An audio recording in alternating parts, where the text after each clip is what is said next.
Salut à tous, aujourd'hui on se retrouve pour l'épisode numéro 248 de l'After Zapimage. On va commencer avec une déclaration de Patrick Vieira, l'entraîneur de l'OGC Nice. Il nous parle de Balotelli. Il nous a dit il n'a pas pu s'entraîner avec nous ce mercredi, donc hier. Il est resté en récupération avec le docteur et les kinés.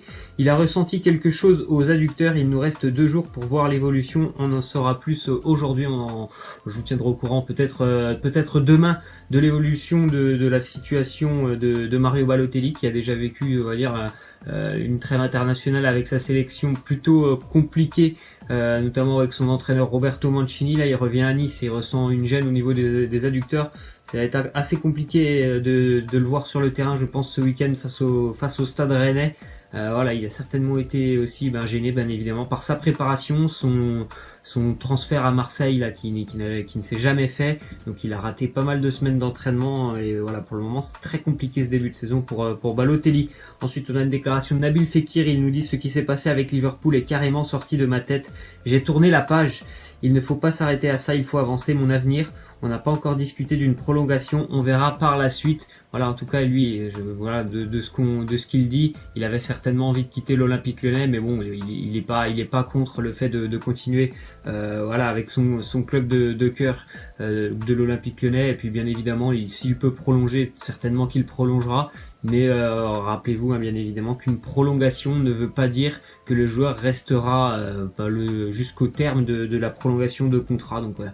Encore une fois, je pense que dans 1 an, il y aura des rumeurs autour de Nabil Fekir. Ensuite, on a une déclaration de Nasser El Khelaifi. Il nous dit à propos de Naples et de la Ligue des Champions: De Laurentiis est un grand président et son équipe est très forte. En poule, ce sera difficile contre eux et nous allons devoir donner le maximum pour nous qualifier pour les 8e de finale. C'est vrai que le Paris Saint-Germain a un groupe très relevé où ils vont devoir s'employer, et même si pour moi Liverpool est un favori dans ce groupe, je pense sincèrement que le Napoli est un sérieux prétendant avec le Paris Saint-Germain à la 2e place. Après bien évidemment je peux me tromper, peut-être que Liverpool va terminer 3e, je ne sais pas, mais pour moi Liverpool terminera en première place. Donc ça sera vraiment des matchs assez intéressants à suivre entre le Paris Saint-Germain et le Napoli qui est quand même rodé maintenant à l'Europe depuis quelques années, notamment grâce au travail d'Aurelio De Laurentiis, qui a repris le club il y a maintenant plusieurs années et qui a vraiment fait du Napoli un très très grand club.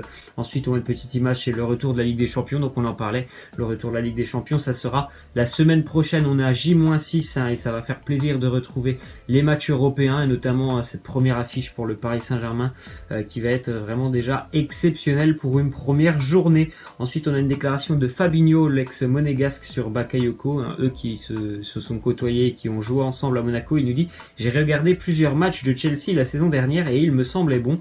Milan a un très bon joueur et je suis certain qu'il va retrouver le niveau qui était le sien à Monaco. Chelsea a fait une grosse erreur.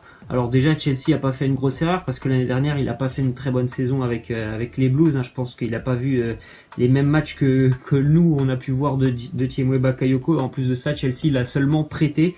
Et puis je pense qu'il se contredit un petit peu dans sa déclaration, parce qu'il a dit je pense que voilà, il aurait pu retrouver le niveau qui était le sien à Monaco, mais s'il avait fait une bonne saison à Chelsea, il aurait pu dire qu'il aurait pu retrouver son niveau de Chelsea. Et puis s'il a quitté Chelsea, c'est tout simplement qu'il n'avait pas été au niveau l'année dernière. Tiemoué Bakayoko, et j'espère pour lui que ça se passera bien avec Gattuso et le Milan. Ensuite on a une déclaration d'Antoine Griezmann. Il nous dit: le prix The Best me dérange, c'est le prix de la FIFA et c'est bizarre, il n'y a aucun Français. Bon voilà, après la FIFA, il y a souvent des choses assez spécial au niveau de la FIFA, le classement FIFA aussi, moi j'essaye même pas de le comprendre, je comprends même pas comment la Belgique peut être devant nous maintenant. Enfin il y a des choses vraiment spéciales. Le trophée The Best, il n'y a pas un Français alors qu'on a quand même gagné la Coupe du Monde.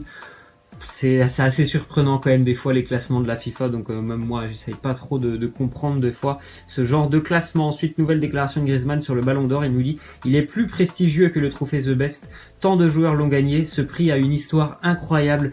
Oui, mes yeux brillent plus quand je vois ce trophée, mais je ne peux pas voter, on verra bien. Bien évidemment que le trophée The Best n'a rien à voir avec le Ballon d'Or. Le Ballon d'Or, c'est la gloire suprême pour un joueur, c'est une récompense individuelle qui est au-delà de tous les autres trophées. Alors bien évidemment, Griezmann, il s'en moque du trophée The Best, lui ce qu'il veut c'est le Ballon d'Or. J'espère qu'il sera couronné d'ailleurs à la fin de l'année. Ensuite, une déclaration de Franck Raviot, entraîneur des gardiens de l'équipe de France. Il nous dit: l'absence de Lloris dénominé pour le 11 FIFA de l'année est injuste. Hugo a été le meilleur gardien de but de la compétition et fait partie des 5 meilleurs gardiens de la planète. C'est vrai que c'est encore une fois un petit peu surprenant. Je pense que cette année, Hugo Lloris, même si avec Tottenham ça a été compliqué pendant cette Coupe du Monde, il a été ultra important et qu'il ne soit même pas nominé, c'est quand même encore une fois assez surprenant.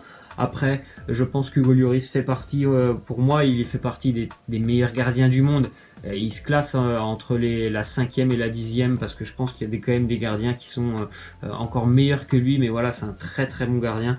Hugo Lloris, ensuite une déclaration de Paul Pogba, il nous dit: il y a des moments où je rigole, où j'aime bien chambrer, danser, où je profite de la vie.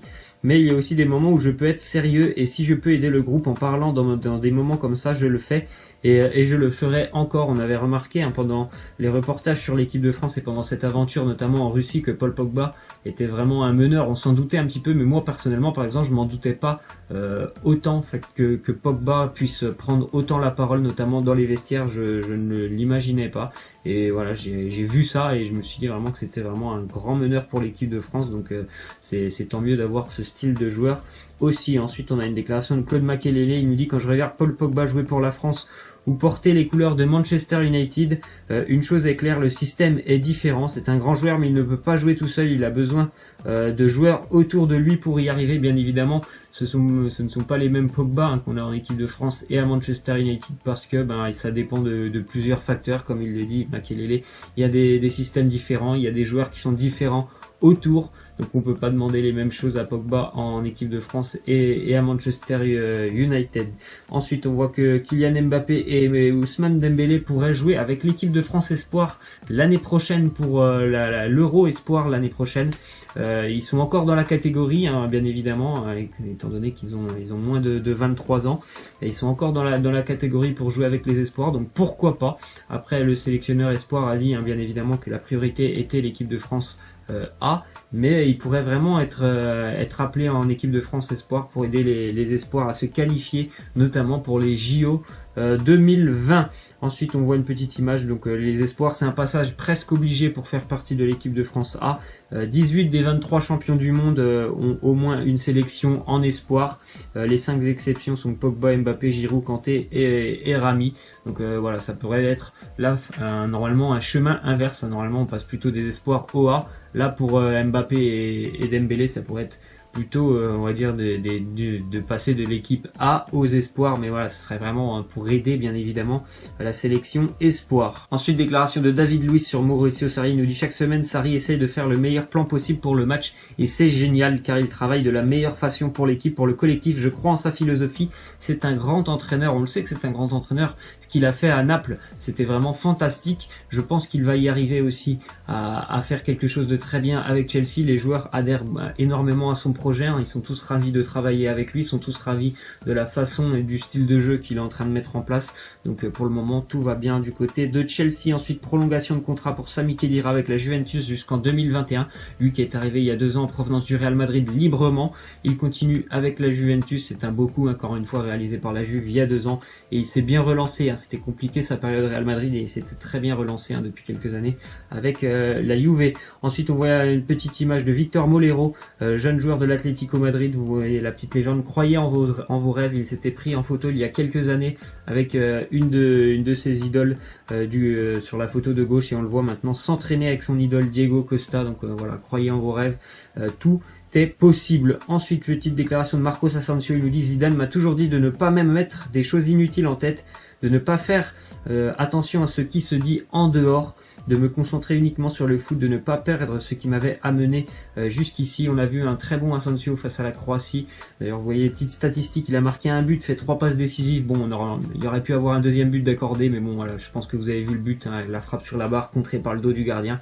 Ça a été décidé que c'était une passe décisive. En tout cas, il a fait un très gros match. Peut-être qu'il s'était mis un peu trop de pression pour le mondial, où il avait dit: je serai l'une des révélations du mondial, et où l'Espagne avait vraiment été très très décevante.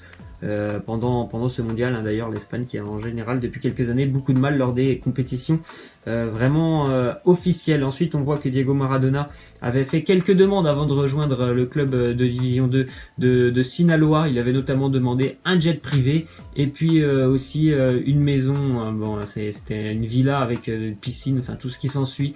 Bien évidemment, tout ça a été refusé par le club mexicain. Il n'aura pas de jet privé, mais ils l'ont quand même relogé dans un hôtel, 4 étoiles pour Diego Maradona. Ensuite, on a appris que Sunderland venait d'annoncer donc avoir entamé une procédure de licenciement à l'encontre de Papi Djilobodji, l'ancien Nantais et Dijonnais. L'année dernière, il est en Ligue 1 avec Dijon. Il ne s'était pas présenté à la reprise de l'entraînement au mois de juin. Il est arrivé avec 72 jours de retard. Il n'est pas arrivé avec une semaine de retard comme certains peuvent le faire.